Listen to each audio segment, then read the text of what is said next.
order the Transportation Advisory Committee meeting for January 9th, 2025. Can we get a roll call? Yes, Mr. Freeze. Present. Ms. Wadsworth. Present. Mr. Simmons. Present. Mr. Morgan. Present. And do we have anybody online? I am checking. We have no one online right now. Okay. And does anybody have any changes? Oh, actually, first we're going to go ahead and approve the minutes from our last meeting, which was back in November 19th of 2024. Does anybody have any changes, additions, deletions? Anybody want to move to approve those? I will make a motion to approve. Do we have a second? I'll second. And all in favor? Aye. Aye. Opposed? Minutes are approved.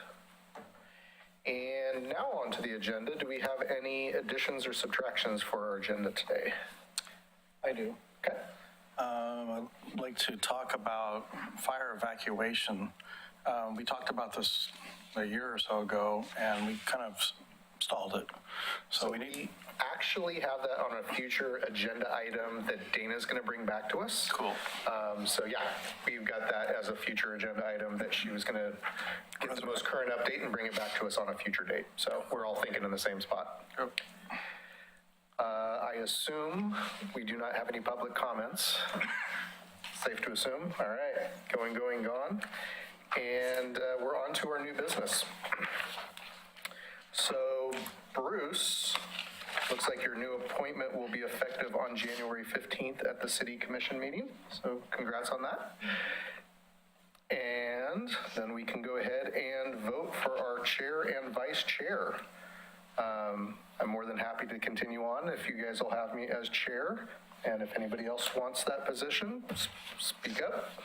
Or if you want to entertain the idea of vice chair, we're going to need to fill that spot. I'd be interested in the vice chair. Okay. Be getting training wheels on. Anybody else? Comment or opinion? We need a motion. I believe we need a motion. And are they separate or can they be together? I would say separate and Separate? Okay. real clean. I make a motion for Ben Simmons to be the chair of the Transportation Advisory. And do we have a second on that? I'll second it. All opposed, or all in favor? Wow, I'm going to throw myself out here. All in favor? Aye. Aye. Any opposed? Motion carries. And do I have a motion for vice chair? Yeah, I was going to say. I'll motion for Tim to be vice chair. I second. All right, all those in favor? Aye. Any opposed? Carry on, Mr. Vice Chair. Yay. Got your training wheels. I sincerely thank both of you for continuing. You've been doing a fantastic job, and it's really appreciated. And Tim, thank you very much for stepping up to be the vice chair. No problem. It's great. Oh, that's good. That was easy. Let's move on to our next discussion, and that's going to be our meeting frequency. So we've got a little schedule here in front of us, including today with some red lines, and I'm assuming with staff and all the things that they have that this works a little bit better for you, Dana, and for you, Vance? It does, but there's a variety of reasons why we as staff have talked about this, and it's not a new thing. We've been talking about this for on and off for a long time. And, one concept going to fewer meetings a year is that it gives us as staff and you as TAC board members a little more time in between meetings to hear, find, see, meaningful topics and issues, right, that are appropriate for TAC that can be discussed. Another thing is yes, it does give staff back a lot of time. And I'm looking at Audrey because, Dan and I spend quite a bit of time. It's kind of amazing how long it takes Audrey to compile everything, get my input, Dana's input, and the meeting minutes. So she re-watches the video a couple times, and it's watch the video, okay, I need note of that, stop the video, make note, compile the minutes. It's very, very time consuming. Those are kind of the two big things. Again, it gives staff and you folks more time to again, hear or see things, somebody mentions something to you, it's like, hey, I can bring that to TAC. Gives us an ample opportunity to get more substantive, meaningful topics and things to bring to TAC. It hasn't happened very often, but there have been at least 2, maybe 3 times since I've been here that we've just had to get a hold of the TAC board a few days before and go, we just don't have anything worth everybody taking time out of their lives to come and do a meeting. So those are kind of the big ones.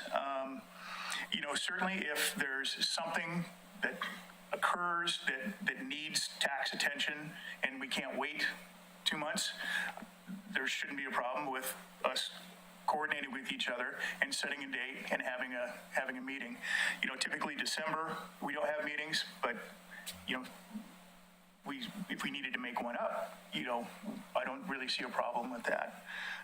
The bylaws state that we need 6 meetings a year. Okay. This meets that. And that's, I'm looking at, I wrote down some talking points so I wouldn't get too distracted. That pretty much is, from my point of view. Do either of you have any other input? I would just say that in the event we move forward with a, transportation system plan update, then we would likely add back in a handful of these meetings as we work through that process. Okay. But I think that we've got that flexibility to do that. So what if we publish the regular schedule and then those alternate months that we are tentatively not having meeting, but have them listed? So as needed, then we can then, on short notice, go ahead and put them in there. I mean, I would prefer just to put those dates in my calendar. So when I'm doing my planning and I go, oh, I got a TAC meeting, but it's only pending. So I can say to somebody, I might be an if or a no if we don't have it.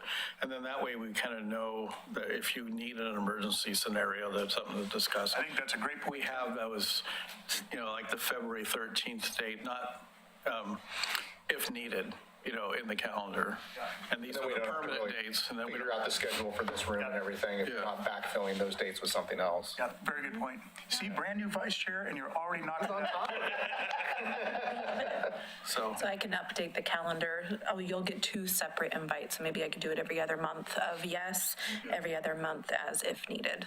That'd be great. And then I'll cancel them and as that we gives you go. guys flexibility if something that needs to be discussed or Already have it whatever. set aside. And then you got the room kind of reserved. Yeah, that's a great idea. Thank you. Now, is this something that they should I make would a say, motion do we and need vote a on? motion and a vote? I think so. So I'll go ahead and put out a motion to adopt the new 2025 meeting schedule as listed and with our lined out dates as if needed for future use. Okay, I'll go ahead and second that. All those in favor? Aye. Aye. Aye. Anybody opposed? Motion carries. Great. We're on a roll. Thank you very much. And I will like to set aside a little thank you to Audrey for all the work that you Absolutely. put into that. So that is huge. So we I know it's appreciate so that. tedious, so yeah. So we never know what happens behind the scenes.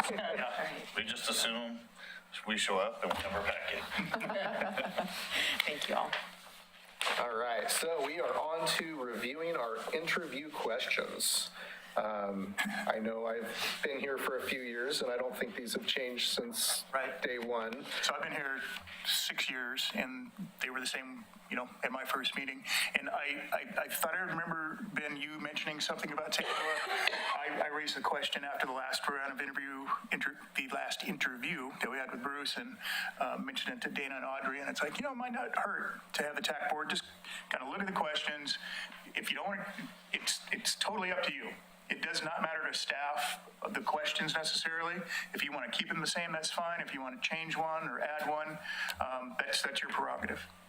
I think maybe it does need some freshening up, but what I would maybe propose is that the members of the TAC take this list, read through it, and come up with some just suggestions for the next meeting of what they would like to be on there. Yep. We can go through the list and say, keep it Save some time too. or delete it.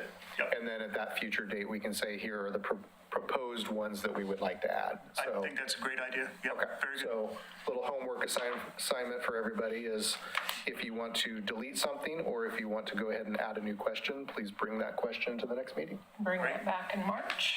Perfect. And take a look at question 7. Yes. That one's always. That was one of Henry's favorite ones. I don't know that anybody has ever given there's no kind of really right or wrong answer to it necessarily, but people really struggle with that one, and I don't know what value that question brings to a candidate. But if you want to keep it, that's fine. I think Henry liked that. I think that was Henry's question. And you're not trying to Trip everybody up. trip anybody or stump anybody. Right. No, I think that sounds great and certainly easy enough to bring back at the next meeting. All right, homework has been assigned. Establishing and appealing the Oregon speed zones, which I believe was something that, Raymond had. It was Raymond that had asked about it? Okay. Request about it. so do we want to postpone that discussion for his attendance? I think so. Okay, so we're gonna move that off to our March calendar, and hopefully he can join us and participate in that conversation. And he had sent me an email asking about maybe the last speed zone that we're waiting, just so you know. I think are we waiting on one more? We got He the said 213 one. We got 213 and Glen Oak. So You we don't mentioned- have I don't think anything nothing pending yet. He mentioned McLaughlin. I'm not sure if that is. And those two only took as long as I've been on the TAC, so it wasn't very long. I haven't heard anything on McLaughlin. Yeah, we haven't initiated anything on McLaughlin. I know that they did look at McLaughlin in towards Milwaukee, and they made some changes recently, but not in the Oregon City section. Okay. All right, we'll bring that back when Raymond is here to help us out. That brings us Public Works, and I think that's on Dana today. Yes.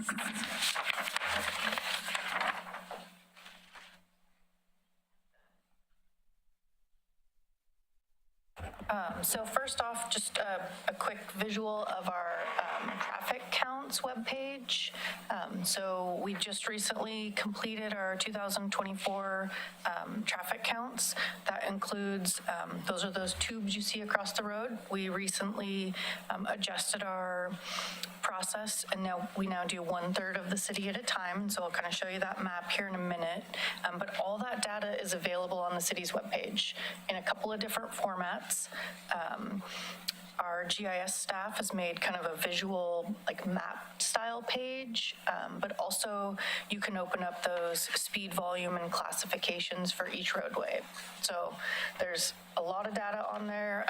If you're not able to kind of find what you're looking for, feel free to reach out to us or excuse me, Katie, our GIS technician, has her contact information on that traffic count page. So all kinds of good information, links to where you can find ODOT information there.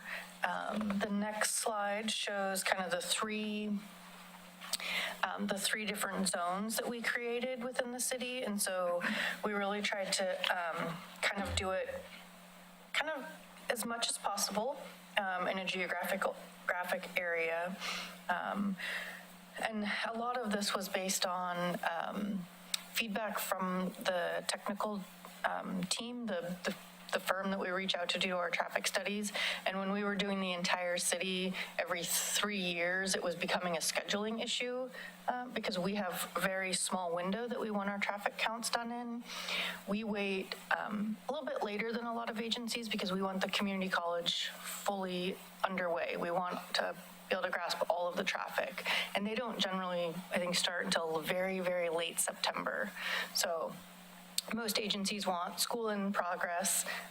We want that community college in progress and underway, so we can see that. So so this is our big map that shows all three, and then the next slide shows the zone that we did this year. So we have, over the years, kind of added a few additional locations. And this was really just kind of an overview. I don't have much detail to show besides this. I don't know if there's any questions. Are these the tube, Yes. go across the road, or the ones that go on the light poles? These are tubes. Okay. So they do a volume, a speed count, and a classification. And so that classification is able to identify if it's a passenger vehicle, different types of vehicles. Based on the pressure of on the hose. Yeah.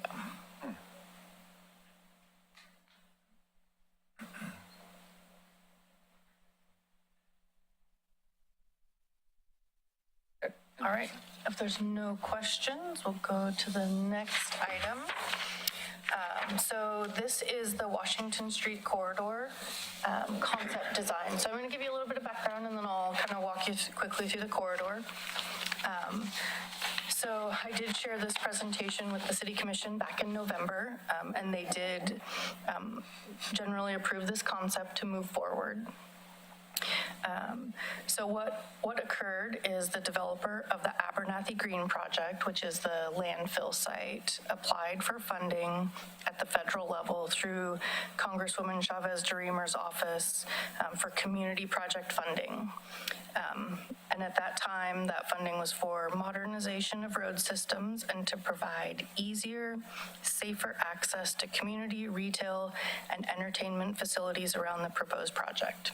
So as they were kind of working through what their site development would look like, they were also reaching out and working to kind of gather funding for those transportation improvements. In May of 2023, the city placed on the ballot a request for the Oregon City Urban Renewal Agency to borrow funds, and that ask would have helped implement urban renewal projects. That included projects in and around the Rossman landfill area. When that ballot measure did not pass, the Urban Renewal Agency was not authorized to borrow funds to support those projects. And following that, the developer placed their project on hold. At that point, they had already applied for this funding. It had made it into a funding package at the federal level, and the developer reached out to the city to see if we wanted to accept that funding on their behalf. So that funding was included in the federal funding package. We were notified in March of 2024 that it was included for $4 million. So again, when the developer submitted it, they left it a little bit vague. They were still working through what their development project would look like. And although I think they intended to apply that funding to improvements at 213 and Redland that their project would have needed to mitigate, it had flexibility. So once we knew the funding was available, we started discussions with Clackamas County and the Oregon Department of Transportation to identify how we could best use those funds. So we spent a couple of months working with the county and ODOT trying to identify how that additional funding could support improvements at 213 and Redland, knowing the full fix for that intersection is around $20 million. The Clackamas County Courthouse has some conditions of approval that impact that intersection as well, but they're not on the hook to fix the entire problem. After a few months of working together where we weren't able to get to a funding package that would address the full $20 million project, we then met with staff from Chavez-DeRemer's office to discuss a project that would really meet the intent and what she had kind of identified when she nominated that for the funding package. So we talked about Washington Street, because at that point we could deliver a design and construction project. We also looked at, could we move forward the design of 213 in Redland?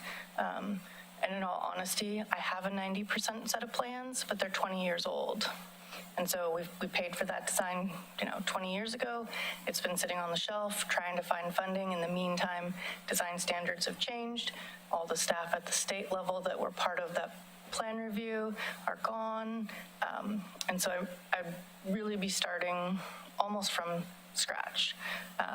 And so knowing that, we were a little hesitant to spend money on design plans if we didn't have construction or a solid path to get to that construction funding.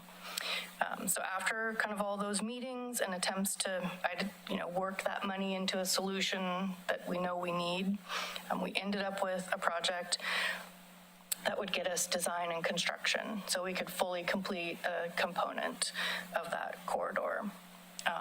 Again, these are federal funds, and the city is not certified to deliver a federally funded project, so we'll work with ODOT. And so, let's see, I could probably do next slide. Let's see. Oh, okay, we can leave it there. I'll finish my couple of comments and then walk you through the corridor.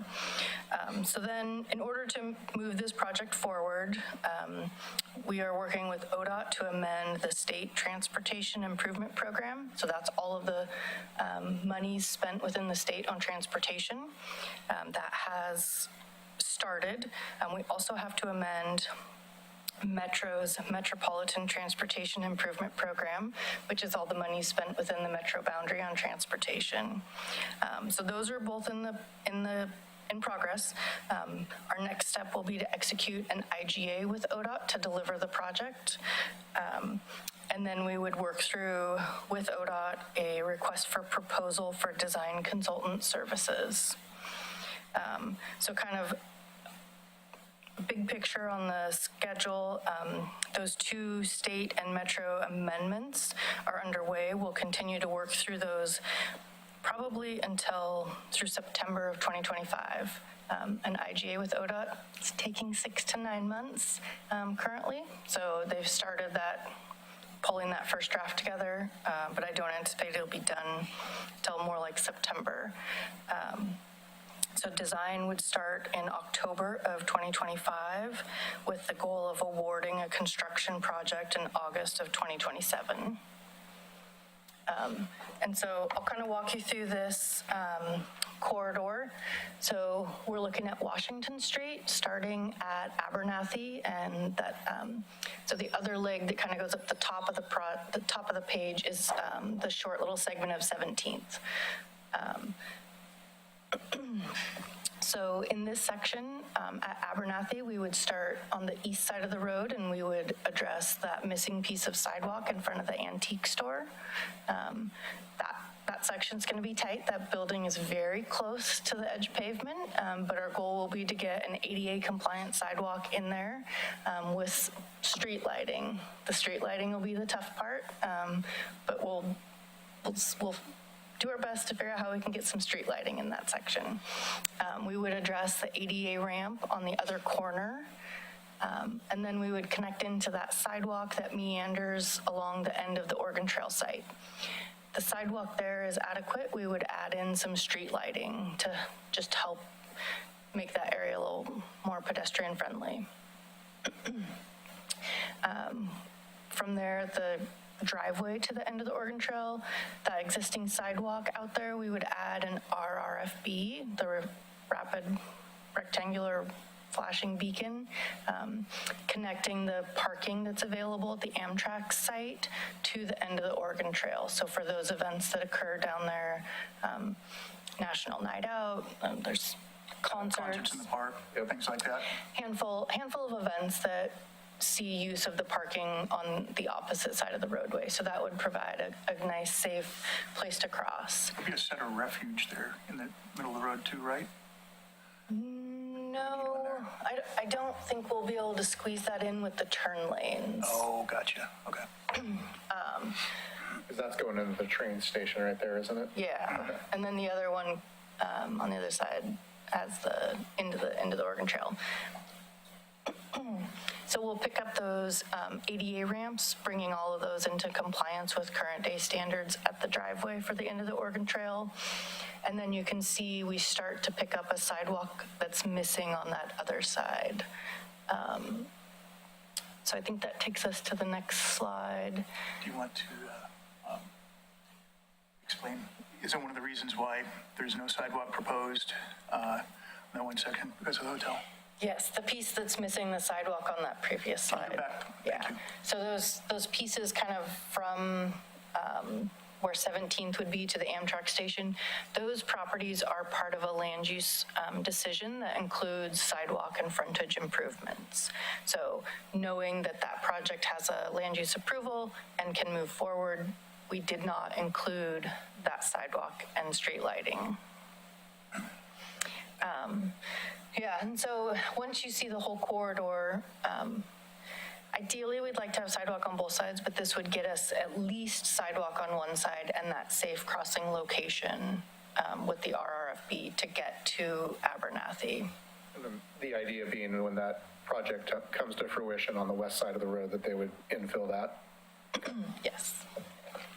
That property where the one car is, and it's like just barren field, is it government owned, or is that just private that doesn't know what they want to do with it, or? I think that's where they have a project. Yeah, that, I think it's all of them.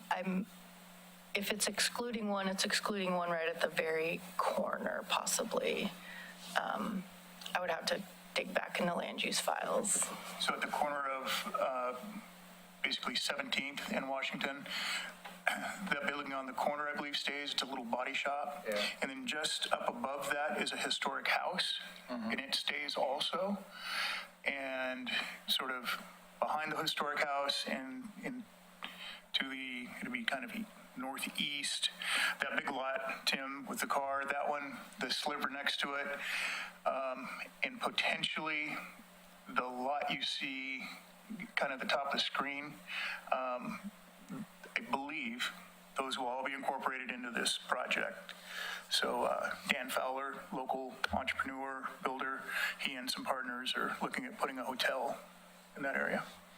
And it actually could go further than that. I've not seen the plans. I've just heard talk about it.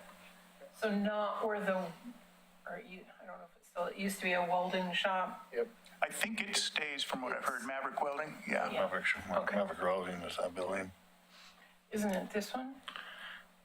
Oh, yeah, there's that big one, yeah. Yeah, it's the So one that closest to stays. the entrance to the railroad station. Right. Yep. Yeah. And that's where I buy all my welding stuff, so I hope it stays. Yeah, or one of the few welding spots still isn't around. So. Yeah. Okay. All right, so through this section, again, we kind of pick up those ADA ramps, bringing them into compliance. And then adjacent to what's historically been the Clackamas Landscape Supply property, we would pick up and add in sidewalks. Additionally, we would look at adding sidewalks on the east side or the lower side on this visual. I think that's the Stark Street Landscape Company. And so we would look to add those ones in as well. And then again, where you see that kind of dark gray out in the travel surface, that section of roadway is really a 2-lane road right now. And so we would be building it out to facilitate for the full 3-lane cross section.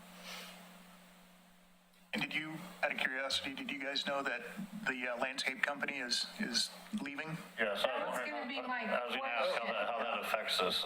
So that's urban renewal property. Okay. And, yeah, the landscape company's leaving soon. They've got most of their inventory out. I think they're still open, trying Yeah, to that's sell all the they're last doing, remaining yeah. things. Where are they moving to? You know, I haven't heard. I heard they retired. They retired.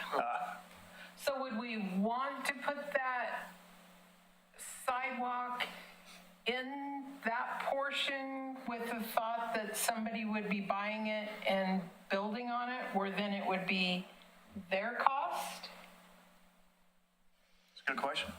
So the property is owned by the Urban Renewal Agency. Engineering has been supporting the urban renewal staff with preparing that property for sale. So understanding the geotechnical issues.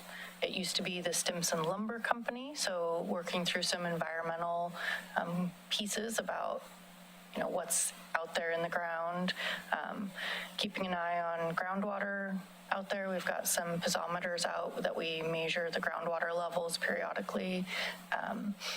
We are working on cleaning up the property lines, so separately from this project, but would be in to support this project. before they built 205, Washington Street went at a different angle and actually was in some of the alignment or crossed the alignment of I-205, and some of that right-of-way exists today. So we'll actually probably be able to see it on the next slide, so maybe pop to that one. Now, that area is flood zone. It is, yes. Because, So you can see the blue line is the yeah. current right-of-way, and it widens out, and I don't think I have a fourth, actually, do I have, I do have, so see all that at the top of the page that looks like it's part of the road, that's actual right-of-way, and so we're working through the surveying and documentation to what's called vacate that old right-of-way to kind of clean it up. So right-sizing the right-of-way north of Washington Street. Also, the Urban Renewal Agency will be dedicating the needed right-of-way back on that southern portion that would provide the right-of-way for this project.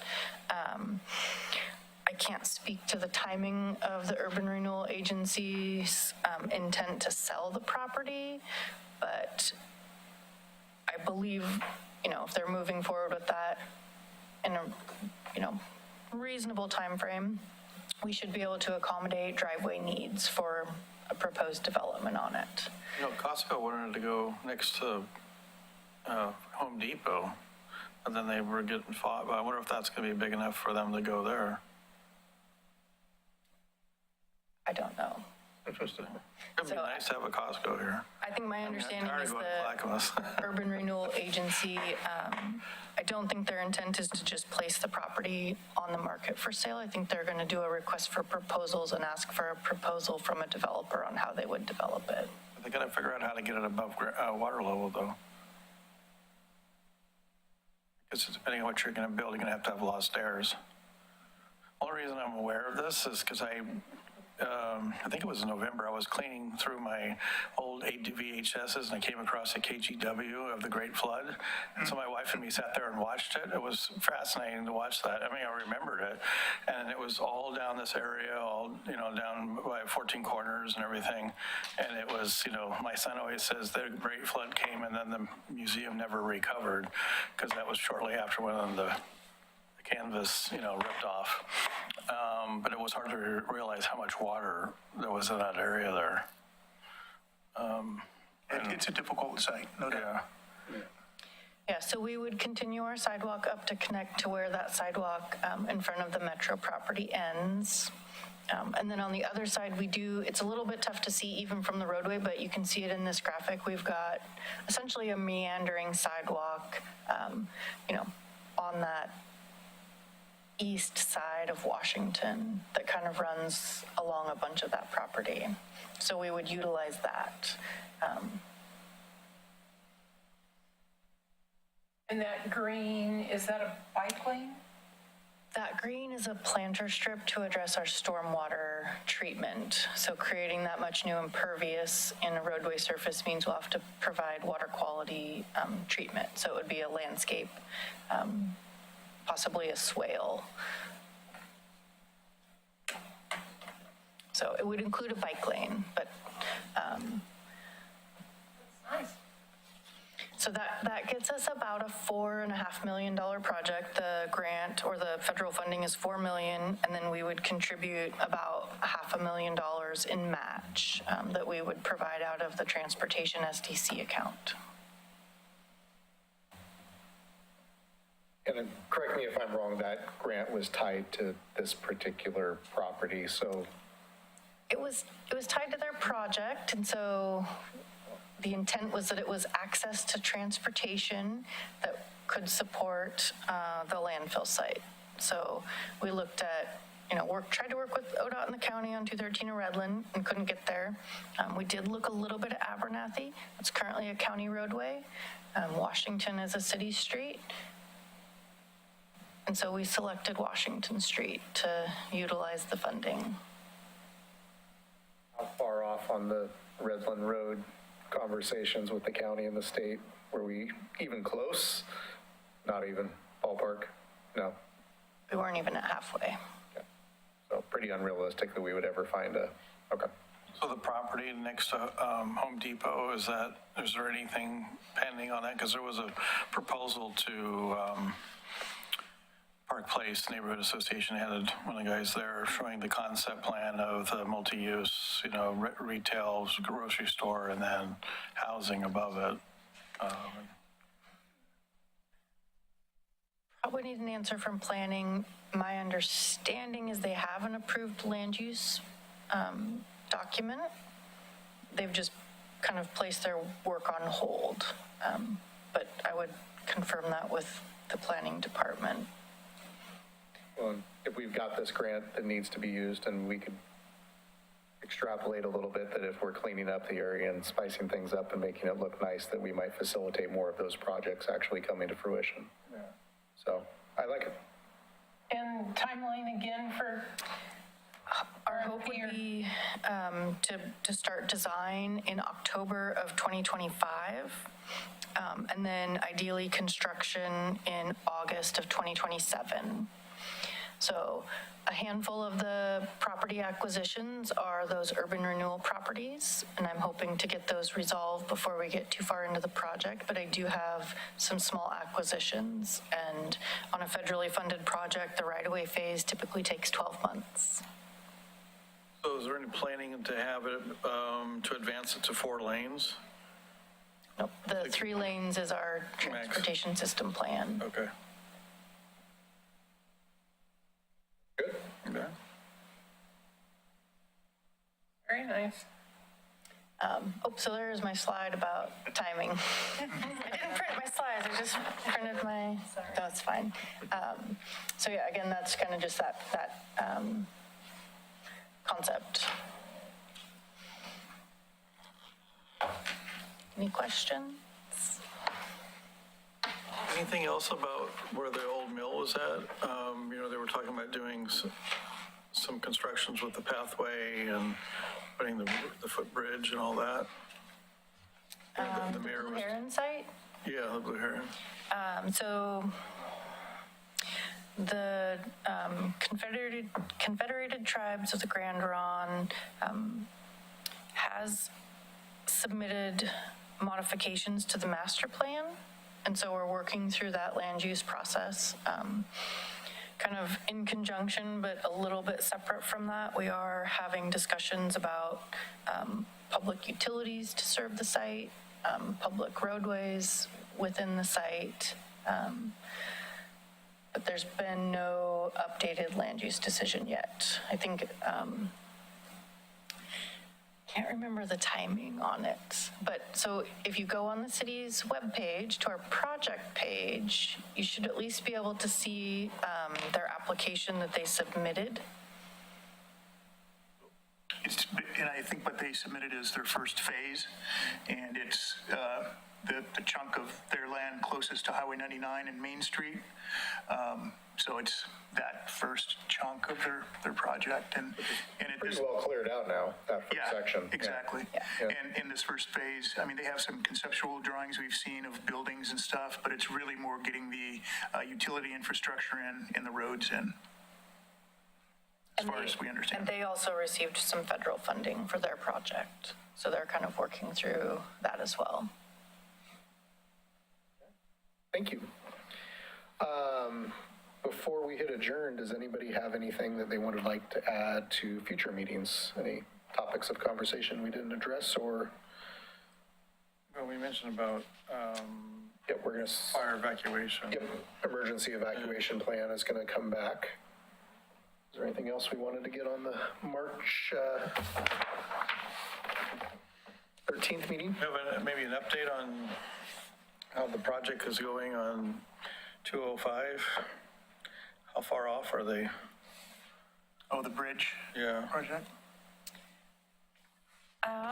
I know they've been working through some things. I think they need to add an additional in-water work window. So I think it extends the project 9 months, the last I heard. Are you looking for like an update from ODOT or? Well, it'd be nice to kind of get an idea of where they're at, so if we have to make any decisions on how we decide for traffic. I just envision if they slide that bridge over and it all goes wrong, what's going to happen about getting across that bridge? I spoke to a guy that he said that they're actually going to slide the entire bridge and then lay the 2 extra lanes there, which seems very scary. I know they did it at Selwood, but that's a much smaller bridge. Somewhere on their webpage, they have a video, like a video simulation of it, and they will shut down, I don't know which direction they'll do first. If it's northbound or southbound, they'll shut the entire freeway down. You know, they'll slide that existing section over, and then they'll rebuild the lane on that intersection Yeah, that's in between the two.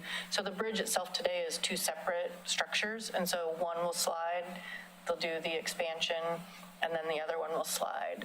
I think they're pretty far apart month-wise for those 2 slides, but yes. Like they did on 213 What did they do on 213? Bridge. Yeah, they did an accelerated bridge construction project where I think they essentially put it all together off-site, but pretty close by, I think, and then just closed the entire 213 down, slid the bridge in, did the connections. Pretty cool. It was a long shift, but Yeah, I think it was set up as a 3-day full closure. it didn't take that. Relatively speaking, that's quick. Yeah. Yeah, I'm just wondering, because with the digging that they were doing, they had to go a lot farther in the water, you know, to get to the firmer rock. I forget what the man was saying, it was like To go until Monday. 60 more feet or something like that, you know, then that costs more money. Just knowing that all these little hiccups that they didn't foresee how sliding that big piece, you know, I don't know if those people, when they built that bridge, really realized that, you know, X number of years later, that somebody was going to slide it. At an auction, I was a high bidder, I guess. I was forced to pay after I auctioned. 2 photographs. One was the construction of the Oregon City Bridge, and it was in 1940 something, I think it was. And then the other one was the dam built in 1800 and something. And you look at the construction. I'll bring it in. I'll bring you photos of it. I have it in the house, but you look at the construction of that bridge that we drive across. It's amazing. It was even put up. When you look at the proud workers standing on there with this skinny little cable, you know, trying to attach all this stuff to it, you know, to build that bridge. You know, today they have all this equipment that makes the job so much easier, you know, but how they were able to do it in that time.